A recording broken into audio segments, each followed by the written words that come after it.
성경 공부 제자 훈련을 위해서 광고를 드립니다. 9월 1일 토요일 반 그리고 9월 3일 월요일 반 자기가 할 수 있는 시간을 정해서 다음 주 저녁까지 신청해 주시기 바랍니다. 신나영 집사님께 제출해 주시면 되겠습니다. 그리고 어린이 주일학교가 교회에서 하룻밤이라고 행사를 8월 24일 금요일 저녁 7시부터 8월 25일 토요일 오전 9시까지 하게 됩니다. 3층 잠옷실에서 하게 될 텐데 여러분들이 관심을 가지고 기도하시면서 또 협조해 주시기를 부탁을 드리겠습니다. 성경 공부반은 여러분들이 깊이 생각하셔서 반을 잘 정하시기 바랍니다. 시간 때우는 게 아니니까 토요일 했다가 시간 안 돼서 월요일 하고 이러면 안 됩니다. 그러니까 정한 그 시간 그 반에서만 할 수 있다는 사실을 아시고 할 수 있는 시간을 정해서 빠짐없이 참여할 수 있도록 애써 주시기를 바랍니다. 오늘 5절 말씀에 보면은 실라와 디모데가 마게도냐로부터 내려오매 바울이 하나님의 말씀에 붙잡혀 유대인들에게 예수는 그리스도라 밝히 증언하니 그랬습니다. 바울이 하나님의 말씀에 붙잡혔다 그랬습니다. 하나님의 말씀에 붙잡혀서 예수는 그리스도라 밝히 증언하였다 그랬습니다. 누구에게? 유대인들에게. 여기서 증언했다 하는 이 말은 진지하게 권고했다는 뜻입니다. 유대인들이 어떻게 생각하든 상관없이 그는 하나님의 말씀에 붙잡혀서 예수는 그리스도라 그리고 진지하게 그들을 권고하여 복음을 전했다는 말씀이죠. 그리고 11절 말씀에 보면 1년 6개월을 머물며 그들 가운데서 하나님의 말씀을 가르치니라 했습니다. 이러한 말씀에 붙잡힌 예수 그리스도를 증언하는 삶이 한 번 하고 끝나는 게 아니고 1년 6개월 동안 계속해서 이어졌다는 소리죠. 언제 이 일이 났습니까? 실라와 디모데가 온 후에 바울 사도가 바로 그렇게 시작을 했습니다. 왜냐하면은 바울과 실라와 디모데가 바울에게 왔을 때 이때부터 바울 사도는 회당에서 이전에는 회당에서만 말씀을 전거했습니다. 그리고 안식일에만 했습니다. 그런데 이후부터 실라와 디모데가 오고 나서부터 평일에도 날마다 하나님의 말씀을 증언했다는 사실이죠. 왜 이러한 일이 일어났습니까? 실라와 디모데가 바울 사도에게 올 때에 빌립보 교회로부터 선교 헌금을 가지고 왔습니다. 바울 사도가 스스로 고백했죠. 빌립보서에 나타나지 않습니까? 내가 복음의 시초에 나와 그 복음을 위해서 힘쓴 자가 너희밖에 없다 그랬습니다. 그 빌립보 교회 성도들이 바울 사도를 위해서 선교 헌금을 보냈습니다. 그래서 이 바울 사도가 우리가 앞에서 봤습니다만 바울 사도의 직업이 뭐였습니까? 천막을 만드는 직업을 가지고 있었습니다. 그래서 천막을 만들면서 돈을 벌면서 자비량하여서 복음을 전하기 시작했죠. 그런데 빌립보 교회로부터 선교 헌금이 오니까 이제 장막 만든 일에 빠질 필요가 없어요. 오직 말씀만 전할 수 있게 되었습니다. 그래서 그는 오직 말씀만 전하는데 전심전력을 다 기울인 거죠. 그래서 붙잡혀라고 그렇게 말합니다. 이 붙잡혀라고 하는 이 헬라 말은 계속적인 의미를 가지고 있습니다. 계속해서 붙잡혀 있었다는 소리입니다. 그렇기 때문에 바울의 이러한 사역이 고린도에 머무는 동안 계속해서 이어졌다는 말씀이죠. 우리는 하나님의 말씀에 붙잡혀 하나님의 뜻을 이루어 나가는 많은 믿음의 사람들을 봅니다. 시편 19편 9절로 11절에 보면 여호와를 경외하는 도는 정결하여 영혼까지 이르고 여호와의 법은 진실하여 다 의로우니 곧 많은 순금보다 더 사모할 것이며 꿀과 송이꿀보다 더 달도다. 또 주의 종이 이것으로 경고를 받고 이것을 지킴으로 상이 크니이다. 시편 기자는 하나님의 말씀이 너무나도 소중하여서 많은 순금보다 더 사모하고 송이꿀보다 더 달다고 그렇게 고백하고 있습니다. 시편 119편 72절에는 주의 입의 법이 내게는 천천 금은보다 좋다고 했고 103절에는 주의 말씀의 맛이 내게 어찌 그리 단지요 내 입의 꿀보다 더 다니이다.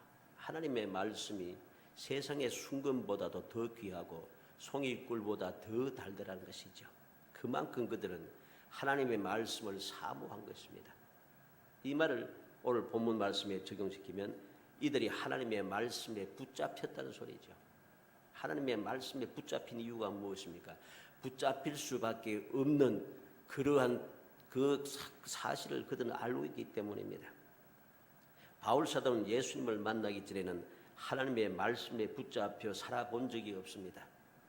율법에 사람의 그 장로의 유전에 빠져서 오직 사람들을 해치는 데 전심전력을 다 기울였습니다. 그랬던 바울 사도가 다메섹 도상에서 예수님을 만나고 나서 비로소 하나님의 말씀이 무엇인가를 깨닫고 하나님의 뜻을 깨닫고 하나님의 뜻을 이루기 위하여 항상 그 하나님의 말씀을 전하는 데 전심전력을 기울였습니다. 이러한 삶이 이어지다 보니까 이제 저절로 그는 기회만 주어지면 하나님의 말씀에 붙잡힌 삶을 살게 되었다는 것이죠. 예레미야 20장 7절로 9절에 보면 여호와여 주께서 나를 권유하심으로 내가 그 권유를 받았사오며 주께서 나보다 강하여 이기셨으므로 내가 조롱거리가 되니 사람마다 종일토록 나를 조롱하나이다. 내가 말할 때마다 외치면 파멸과 멸망을 선포하므로 여호와의 말씀으로 말미암아 내가 종일토록 치욕과 모욕거리가 됨이니이다. 내가 다시는 여호와를 선포하지 아니하며 그의 이름으로 말하지 아니하리라 하면 나의 마음이 불붙는 것 같아서 골수에 사무치니 답답하여 견딜 수 없나이다. 예레미야 선지자는 하나님의 말씀에 붙잡혀서 하나님의 말씀을 전하지 않을 수가 없었어요. 그 말씀을 전하는데 복받으라 하는 소리만 들었으면 좋겠는데 너희들은 망할 것이다. 망한다는 소리만 들으니까 유대인들이 좋아하지 않는 거예요. 제사장들도 좋아하지 않고 왕도 안 좋아하고 모든 사람들이 다 싫어하는 거예요. 그래서 그는 이야기합니다. 나를 종일토록 나를 조롱합니다. 종일토록 나를 조롱합니다. 나는 종일토록 조롱거리가 되었습니다.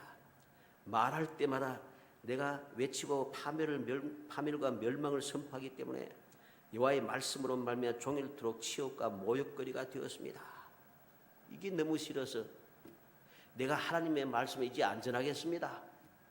딱 결정을 하니까 마음이 답답해서 견딜 수 없다는 것이죠.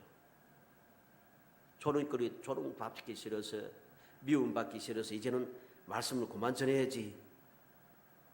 그런데 안전하니까 마음이 불붙는 것 같고 골수에 사무쳐 답답하여 견딜 수 없게 되었다. 왜 그럴까요? 하나님의 말씀에 붙잡힌 것입니다. 하나님의 말씀에 붙잡히니까 도무지 이 말씀을 전하지 않고는 그냥 있을 수가 없어요. 사람들이 어떻게 말하든 세상 사람들이 나를 어떻게 이야기하든 상관이 없습니다. 오직 하나님의 말씀에만 전심전력을 기울게 되는 것이죠. 요한복음 1장 45절로 46절에 보면 빌립이 나다나엘을 찾아 이르되 모세가 율법에 기록하였고 여러 선지자가 기록한 그 일을 우리가 만났으니 요셉의 아들 나사렛 예수니라. 나다나엘이 이르되 나사렛에서 묻은 선한 것이 날 수 있느냐? 빌립이 이르되 와서 보라 하니라.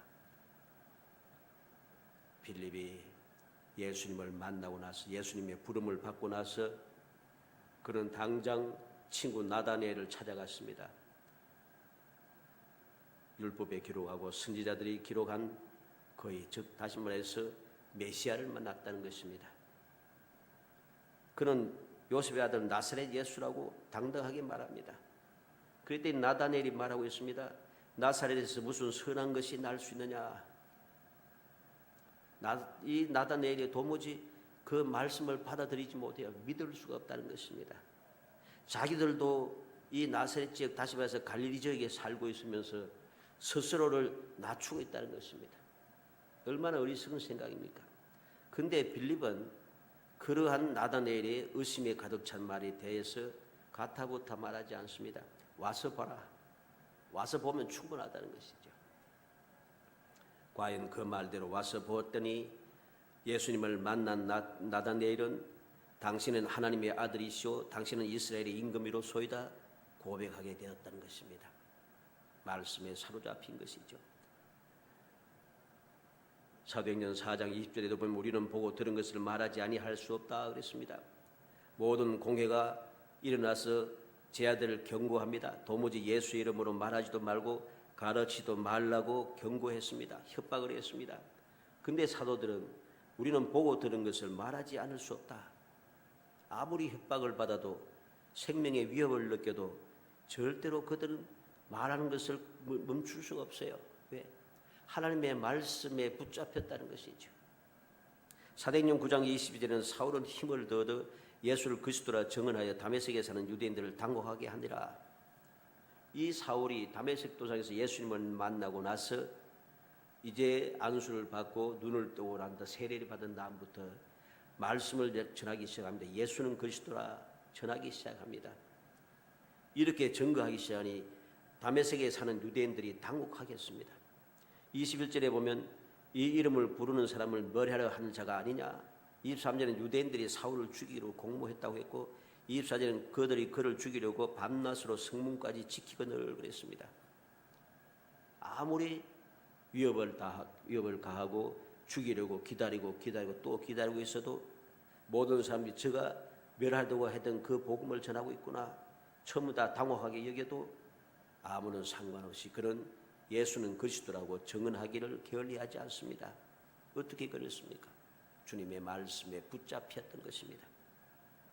고린도후서 5장 14절에 보면 그리스도의 사랑이 우리를 강권하시는도다 그랬습니다. 그리스도의 사랑이 나를 강권하니까 내가 주님의 말씀을 전하지 않을 수 없는 거죠. 이것이 바로 주님의 말씀에 붙잡히고 주님의 그 붙잡힌 즉 하나님의 사랑을 입은 사람들의 놀라운 삶의 방식인 것입니다. 오늘은 이러한 말씀을 통해서 말씀에 붙잡혔던 바울 사도에게 하나님의 말씀에 붙잡혔던 바울 사도에게 어떠한 일이 일어났는가 하는 것을 살펴보므로 우리 신앙 생활에 모범을 삼아서 우리가 세상을 살아가는 동안 시험 들거나 의심에 빠지거나 뒤로 물러서거나 하지 않고 끝까지 말씀에 붙잡힌 삶을 살아가는 그래서 주님께로부터 놀라운 말씀을 들으며 주님의 위로를 받는 행복한 성도가 되기를 주의 이름으로 축복합니다. 먼저 하나님의 말씀에 붙잡혀서 일어난 일이 무엇입니까? 6절 상반절에 보니까 그들이 대적하여 비방하거늘 그랬습니다. 유대인들이 대적하여 비방했습니다. 가장 먼저 일어났던 일입니다. 참 묘하지 않아요? 복음을 반대하는 사람들이 조롱하고 있다는 소리입니다. 하나님의 말씀에 붙잡혀 일을 해도 대적하며 비방하는 일들이 일어난다는 사실을 우리는 명심해야 합니다. 내가 말씀에 붙잡혀서 믿음이 충만하여서 마음속에서 기쁨이 충만하여서 당당하게 말씀을 전하고 있는데 왜 말씀을 전하는데 나는 이렇게 핍박을 당하고 이렇게 대적하는 사람들이 많고 나를 비방하는 사람들이 왜 이렇게 많은가? 이런 마음, 이런 생각을 가지면 안 됩니다. 이러할 때 우리의 자세가 무엇입니까? 바울 사도처럼 당당해야 합니다. 그래서 6절 하반절에 보면 옷을 털면서 이르되 너희 피가 너희 머리로 돌아갈 것이요 나는 깨끗하니라 이후에는 이방인으로 가리라. 바울 사도는 대적하며 비방하는 유대인들을 향하여서 거침없이 이야기합니다. 당당하게 외치고 있습니다. 옷을 털면서 너희 피가 너희 머리로 돌아갈 것이다. 이후부터는 우리는 이방인으로 가겠다. 왜? 유대인들에게 복음을 전하고 끊임없이 그들에게 그리스도의 그 사랑을 전하는데 이들은 그 말씀을 대적하고 비방하기 때문에 더 이상 할 수가 없다는 것입니다. 그래서 주님께로부터 받은 사명대로 이후에는 이방인에게로 가리라. 주님의 사명에 전념하는 그런 삶을 시작하게 되었습니다. 우리는 바로 주님의 말씀에 잡힌 바 된, 즉 주님의 뜻대로 내가 주님께서 내게 감동을 주신 대로 주님의 뜻대로 행하면서 살아갈 때에 이렇게 대적하며 비방하는 일이 생겼을 때, 장애물이 생겼을 때, 문제가 발생했을 때 나는 어떠한 마음의 자세를 가지고 신앙생활을 하고 있는가 하는 것을 살펴야 됩니다. 바울 사도처럼 자신감 그리고 당당함을 가지고 우리가 맡은 바 사명을 계속해서 이어가야 됩니다. 그렇지 아니하고 갑자기 이 생기니까 눈치 보고 혹 내가 잘못 알고 있었나? 내가 잘못했는가? 이렇게 열등감에 빠지거나 또 주눅이 들어서 그렇게 행동해서는 안 되는 것입니다. 주님께서 나를 사랑하셔서 택하여 주시고 내게 귀한 직분을 주시고 귀한 사명을 주었으니 이 사명이 얼마나 복된 것인가를 기억하고 주님의 말씀에 잡힌 바 된 이 삶을 기쁨으로 그리고 당당하게 끊임없이 이어가야 한다는 소리입니다. 그래야지 우리는 말씀에 붙잡힌 바 된 결과를 우리가 볼 수가 있습니다. 우리가 이렇게 말씀에 붙잡혀서 사명이 불타올라서 시작을 했는데 갑자기 시들해지고 시험에 드는 이유가 무엇인가? 이런 문제가 생겼을 때 자꾸만 낙심하기 때문입니다. 실망하고 의심이 들어서 자꾸만 주저앉기 때문입니다. 그렇게 해서는 안 돼요. 예수님께서도 이 땅에 오셔서 택한 백성들을 구원하시고 그들 대신하여 여러 가지 많은 고통을 당하시며 구속하시기 위해서 역사하시면서 또 많은 병든 자들을 고치고 귀신을 쫓아내고 얼마나 많은 위로의 말씀을 전하고 얼마나 많은 이적과 기사를 행했습니까? 그런데 그러한 주님을 배반하고 그러한 주님을 대적하는 사람들이 끊임없이 있었어요. 끊임없이 있었어요. 심지어는 12제자 중에 한 사람도 배반하잖아요. 우리는 그러한 일 때문에 낙심해서는 안 됩니다. 담대하고 당당해야 한다는 사실이죠. 두 번째로 하나님의 말씀에 붙잡혔을 때 무슨 일이 나는가? 듣는 사람들이 믿고 세례를 받는다. 8절에 기록합니다. 또 해당장 그리스도가 온 지방과 더불어 주를 믿으며 수많은 고린도 사람도 듣고 믿어 세례를 받더라 그랬습니다. 해당장의 온 집안이 해당장 그리스도가 온 집안과 더불어 주를 믿으며 그랬습니다. 놀랍지 않아요? 해당장이라고 하는 것은 해당장은 골수 유대인입니다. 쉽게 말해서 그죠? 골수 유대인인 해당장 그리스도가 예수를 믿고 세례를 받더라. 온 집안과 혼자만 아니고 온 집안이 다 예수를 믿고 세례를 받더라는 것입니다. 그러니 어떻게 내가 말씀에 붙잡힌 바 된 삶을 그만둘 수가 있겠어요? 좀 어려운 문제가 생기고 장애물이 생기고 힘든 일이 생겼다고 해서 누가 나에 대해서 말한다고 해서 내가 하던 일을 멈출 수가 없다는 것입니다. 하나님께서 이렇게 놀랍게 나를 위로하시고 나의 마음을 평안하게 하시고 나의 마음을 기쁘게 해주신다는 것이죠. 유대인들이 방해하고 대적하고 조롱하지만 바로 골수 유대인인 회당장 그리스도가 온 지방과 더불어 예수를 믿고 세례를 받더라. 그리고 수많은 고린도 사람도 듣고 믿어 세례를 받더라 그랬습니다. 회당장 그리스도뿐만 아니라 수많은 고린도 사람들이 예수를 믿고 세례받는 역사가 일어난다는 것이죠. 이것이 바로 말씀에 붙잡힌 바된 삶을 멈추지 않고 두려워하지 않고 계속해서 전진하는 사람이 누리는 기쁨입니다. 열매인 것이죠. 로마의 백부장 고넬료가 어땠습니까? 로마의 백부장 고넬료가 사도행전 10장 24절에 보면 이튿날 가이사랴에 들어가니 고넬료가 그 친척과 가까운 친구들 모아 기다리니 그랬습니다. 고넬료는 자기 혼자만 있는 게 아니고 자기 식구만 있는 것이 아니고 친척과 가까운 친구들까지 다 불러 모았습니다. 얼마나 놀라워요. 그리고 베드로가 이 말을 할 때 44절에 성령이 말씀 듣는 모든 사람에게 내려오시니 그랬습니다. 48절에는 명하여 예수 그리스도의 이름으로 세례를 베풀라 하니라 그랬습니다. 그들이 베드로에게 며칠 더 머물기를 청하니라. 놀라운 일입니다. 베드로가 말씀에 붙잡혀서 이제까지 내려왔던 관습에 얽매이지 아니하고 성령께서 감동하신 대로 그 말씀에 순종하여 이방인인 고넬료에게 청함을 받아 그 집으로 갑니다.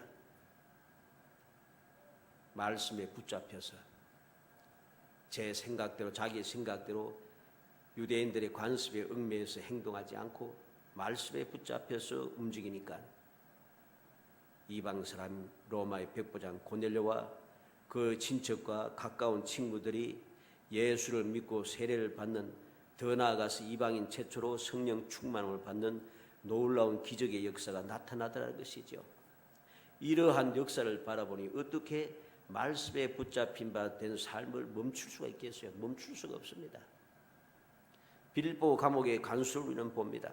사도행전 16장 31절로 34절에 보면 주 예수를 믿으라, 그리하면 너와 내 집이 구원을 받으리라 하고 주의 말씀을 그 사람과 그 집에 있는 모든 사람에게 전하더라. 그 밤에 그 시각에 간수가 그들을 데려다가 그 맞은 자리를 씻어주고 자기와 그 온 가족이 다 세례를 받은 후 그들을 데리고 자기 집에 올라가서 음식을 차려주고 그와 온 집안이 하나님을 믿음으로 크게 기뻐하니라. 바울과 실라가 억울하게 매맞고 피투성이가 되어서 지하 감옥에 쇠사슬에 묶여 있었지만은 그것 때문에 억울해하거나 원통해하지 아니하고 화를 내지 아니하고 그는 말씀에 붙잡힌 된 삶을 살았습니다. 하나님께 감사하고 찬송하며 기도하고 즐거워했습니다. 그랬더니 하나님께서 그 말씀에 붙잡힌 바 된 삶을 이어갈 수 있도록 간수의 마음을 감동시켜 주었고, 하나님의 말씀을 전했더니 간수와 그 온 집안이 다 구원받고 예수 믿고 세례받는 기쁨의 역사가 나타나더라. 얼마나 기적적인 일입니까? 감옥에 갇힌 사람이 감옥을 지키는 간수의 집에 가서 그 집안을 다 예수 믿고 구원받게 하더라. 그것도 깊은 감옥에 갇히는 바로 그 밤에 있을 수 없는 일이잖아요. 이게 기적입니다. 이게 바로 하나님의 말씀에 붙잡힌 바 된 삶을 살아갈 때 일어나는 우리에게 주는 하나님의 기쁨인 것이죠. 이러한 기쁨을 가지고 있는 사람은 결코 주저앉을 수가 없습니다. 마지막 세 번째로 하나님의 말씀에 붙잡혀져서 무슨 일이 나는가?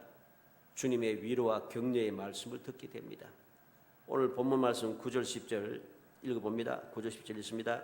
밤에 주께서 환상 가운데 바울에게 말씀하시되 두려워하지 말며 침묵하지 말고 말하라. 내가 너와 함께 있음에 어떤 사람도 너를 대적하여 해롭게 할 자가 없을 것이니 이는 이 성중에 내 백성이 많음이라 하시더라. 주님께서 찾아오셔서 위로와 격려의 말씀을 들려주십니다. 어떻게? 두려워하지 말라. 왜 두려워했겠습니까? 두려워한 이유가 있습니다. 고린도전서 2장 3절을 한번 볼까요? 고린도전서 2장 3절 말씀. 그가 고린도에 있을 때 어떤 마음을 가지고 있었는가 하는 것을 고백합니다. 고린도전서 2장 3절 있습니다. 내가 너희 가운데 거할 때 약하고 두려워하고 심히 떨어노라. 바울 사도가 고린도에 도착했을 때 약하고 두려워하고 심히 떨었다고 합니다. 말씀에 붙잡혀 된 삶을 살았지만 그래도 연약한 인생인 그 바울 사도는 약하여지고 두려워한 마음이 생기고 심히 떨리더라는 것이죠. 바로 그러한 때에 주님께서 밤에 찾아오셔서 바울에게 말씀하십니다. 두려워하지 말라. 두려워하지 말라. 얼마나 큰 위로가 되겠어요? 큰 위로가 됩니다. 이러한 위로받는 삶은 말씀에 붙잡힌 반대의 삶을 계속해서 이어갈 때 주어지는 축복입니다. 또 어떤 말씀을 듣습니까? 9절 말씀 계속 보니까 침묵하지 말고 말하라 그럽니다. 침묵하지 말고 말하라.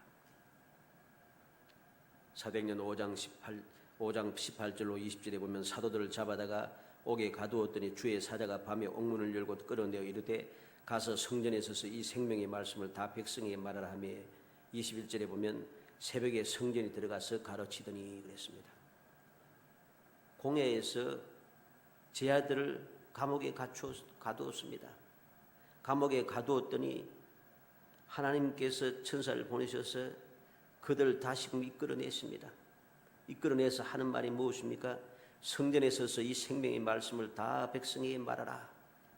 이 생명의 말씀을 말하다가 잡혀서 감옥에 들어왔는데 끌어내어서 또 생명의 말씀을 전하라 합니다. 그런데 이들은, 제자들은 그 말씀을 거역하지 않아요. 왜?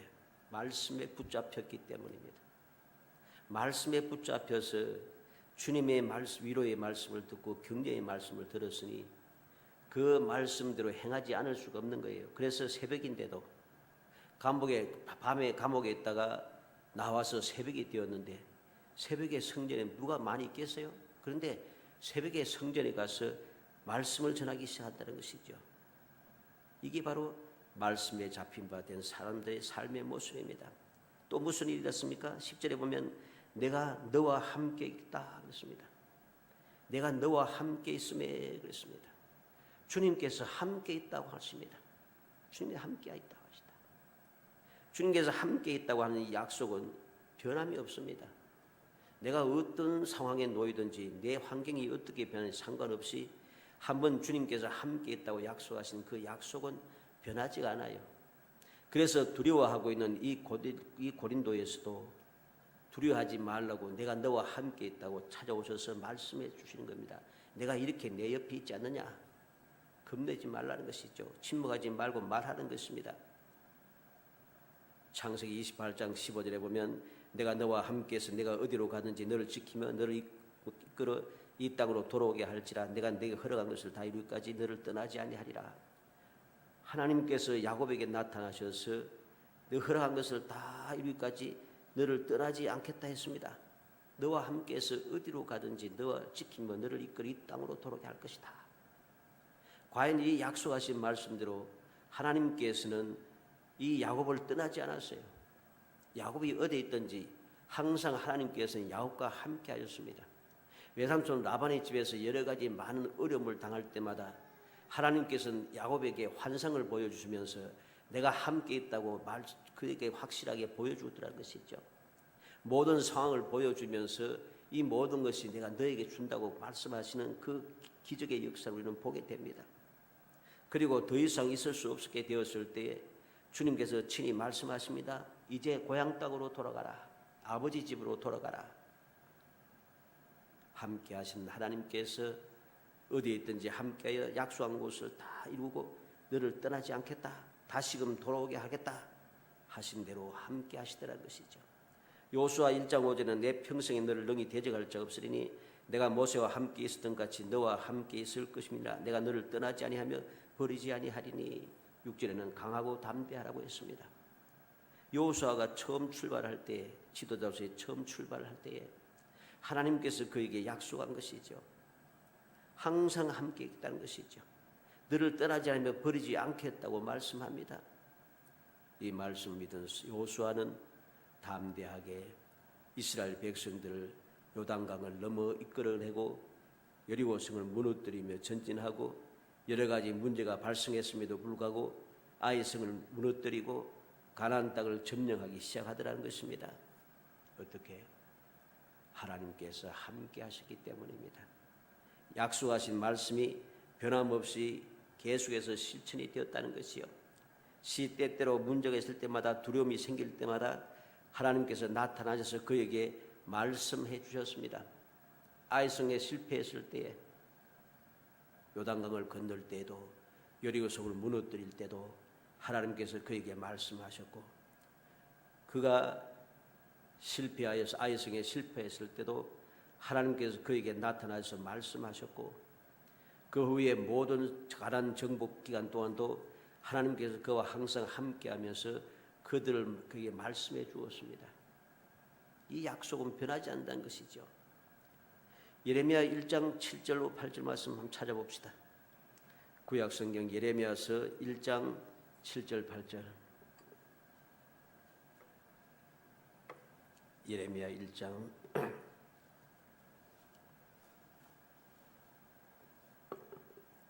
7절 8절. 하나님께서 예레미야를 부르시고 두려워하는 예레미야에게 말씀합니다. 읽어봅니다. 여호와께서 내게 이르시되 너는 아이라 말하지 말고 내가 너를 누구에게 보내든지 너는 가며 내가 내게 무엇을 명령하든지 너는 말할지니라.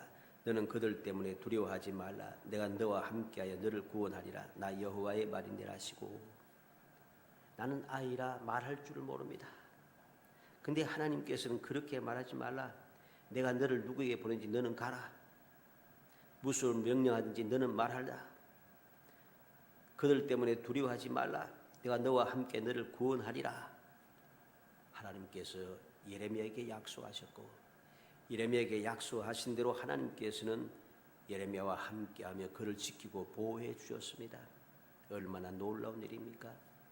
이러한 역사가 있으니 이 약속을 받은 믿음의 사람들은 하나님의 말씀에 붙잡힌 된 삶을 멈출 수가 없어요. 아무리 두려운 일이 생겨도 두려워하지 않고 담대하게 끝까지 갈 수 있다는 것입니다.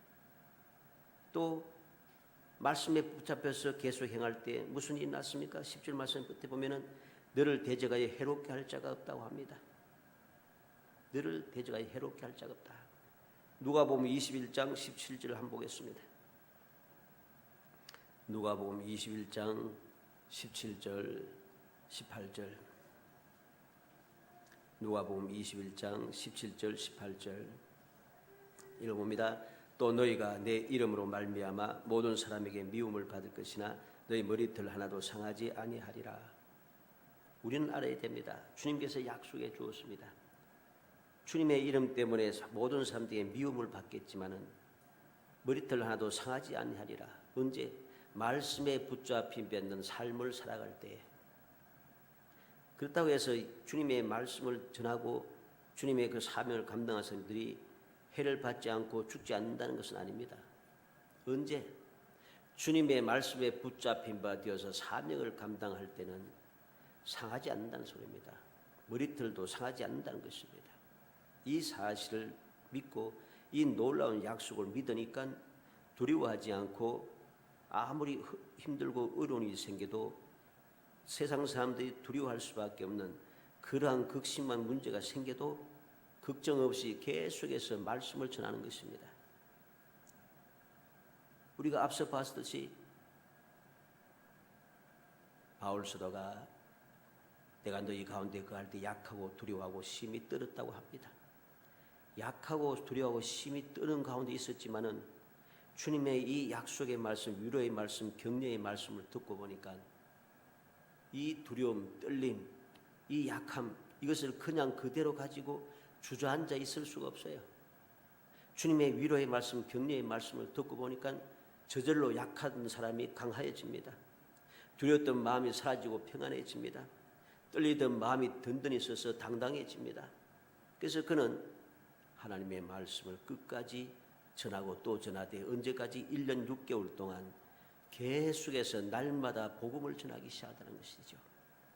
이게 바로 말씀에 붙잡힌 삶을 살아가는 믿음의 사람들에게 주어지는 놀라운 축복의 역사입니다.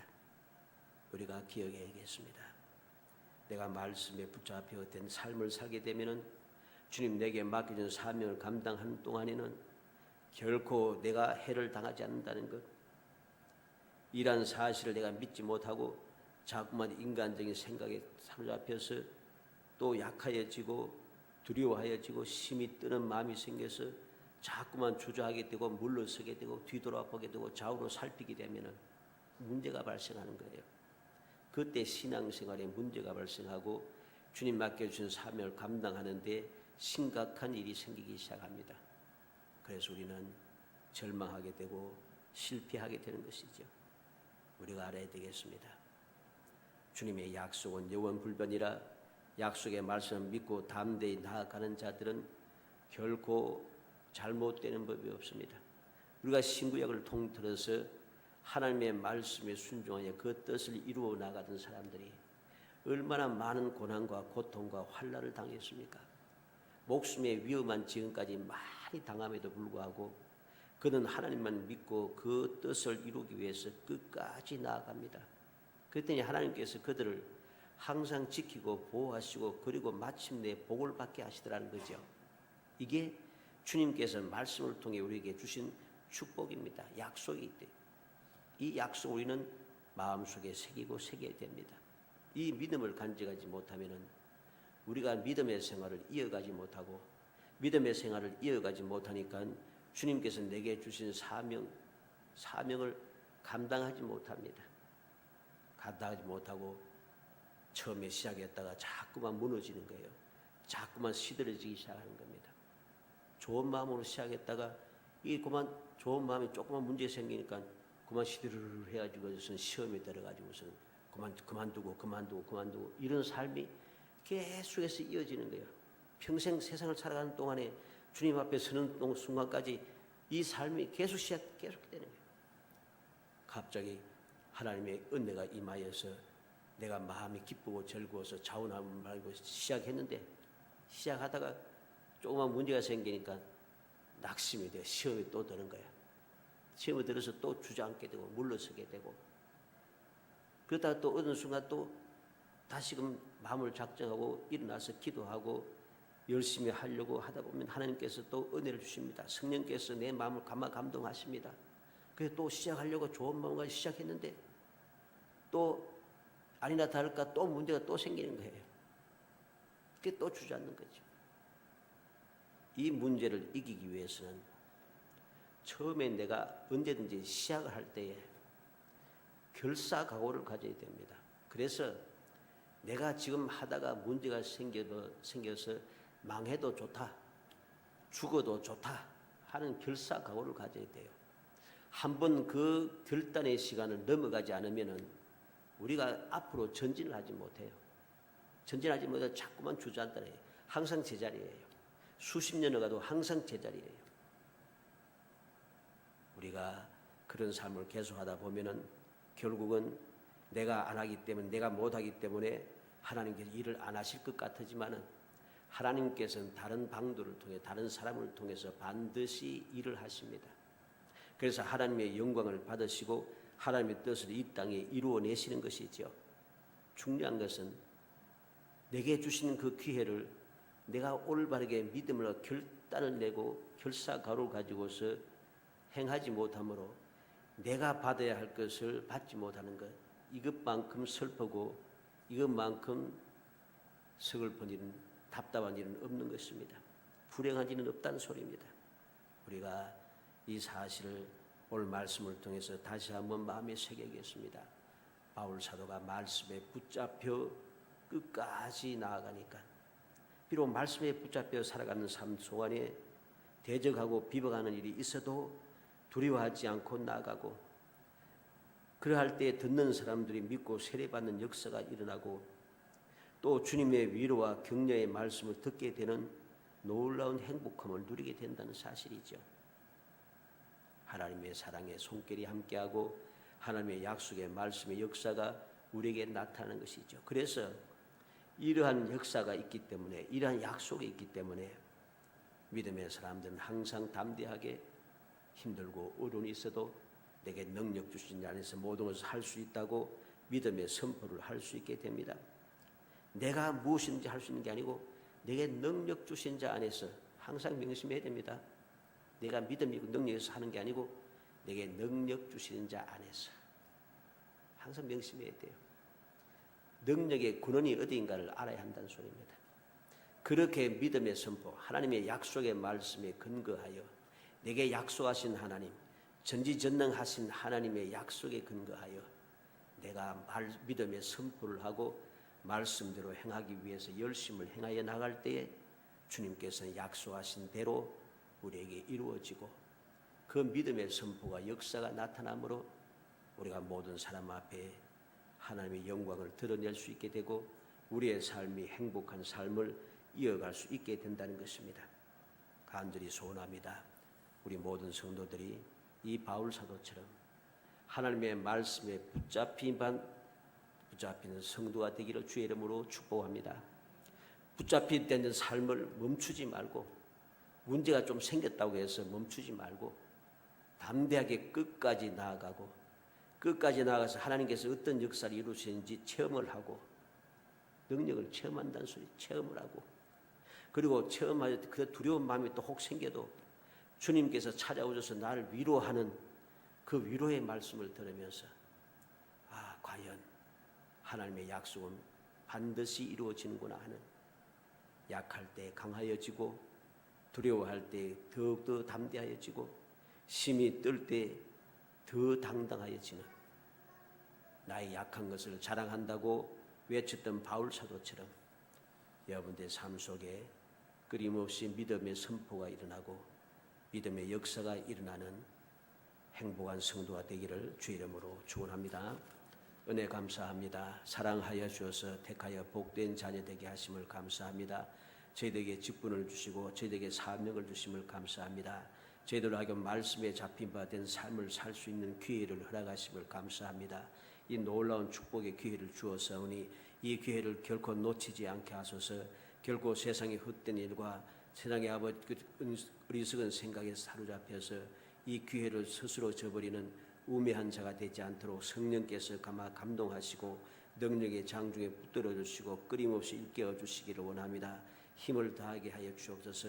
날마다 능력으로 도와주시고 능력의 장중에 붙들어 주셔서 담대하게 끝까지 나아가 주님께 이루시는 기적의 역사를 체험하고 주님의 위로의 말씀을 들으며 행복한 삶을 영위해 갈 수 있도록 은총을 베풀어 주옵소서. 예수님의 이름으로 기도하옵나이다. 아멘.